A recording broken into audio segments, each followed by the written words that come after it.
person. Have you ever noticed that people often ask, why didn't she leave? But almost nobody asks, what made leaving so hard? Imagine someone takes away your confidence little by little. Then they convince you your family doesn't understand you. Then your closest friends slowly disappear. Then they control the money, maybe your bank account, maybe your job, maybe every purchase has to be explained. Now ask yourself, would leaving self feel simple? Probably not. This is what many survivors experience. Not just emotional abuse, but isolation, financial independence, fear, hope, and uncertainty. Abuse isn't always about keeping someone locked in the house. Sometimes it's about making the outside world feel even scarier.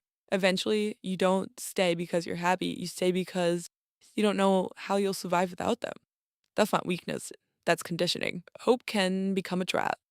Here's something I wish more people understood. Most survivors don't stay because they love the abuse. They stay because they remembering the beginning. Remember chapter 1, the kindness, the attention, the future you imagined together? That vision of them still lives inside your mind. Every apology feels like the proof they're coming back. Every good day feels like the relationship is finally changing. But here's the heartbreaking truth. You aren't falling in love with who they are today. You're grieving who they are pretending to be. Imagine walking through a forest. Every day, you take the same path. Eventually, a trail appears. The grass disappears, the dirt becomes packed down, and the path becomes easy to follow. Your brain works the same way. The thoughts you repeat become the easiest thoughts to think. If every day you hear, you're selfish, you're impossible, nobody is going to love you, everything is your fault. Eventually, those thoughts become familiar. Not because they're true, but because your brain has heard them thousands of times. But here's the beautiful part.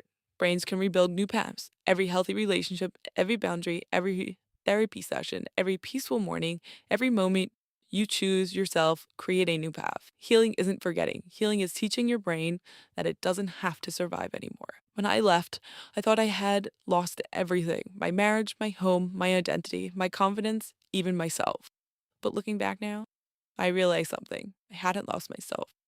I'd been buried under years of fear, manipulation, gaslighting, people pleasing, walking on eggshells. She's still there, waiting. And maybe that's why you're here today. Maybe a small part of you still believes she's in there too. I want you to know something.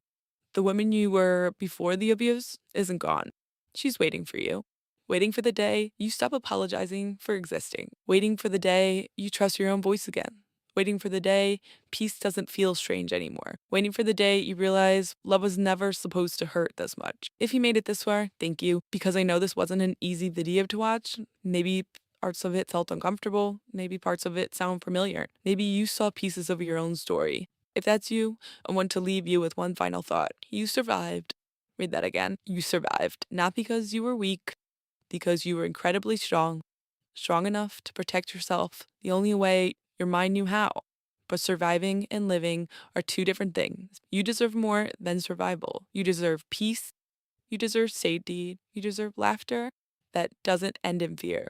You deserve more that no one controls but you. You deserve friendship that doesn't need permission. You deserve mornings without anxiety. You deserve evenings without walking on eggshells. And most of all, you deserve to come home to yourself. Freedom doesn't change the day someone changes. Freedom begins the day you realize you no longer have to wait for them. If today's story helps you understand your own, I'd love for you to subscribe. Every week, we uncover the hidden psychology behind narcissistic abuse, trauma bonds, emotional manipulation, and the journey back to yourself. Because healing begins the moment you understand what happened, and freedom begins the moment you believe you deserve it. Until next time, you don't need permission to be free. You just need a plan.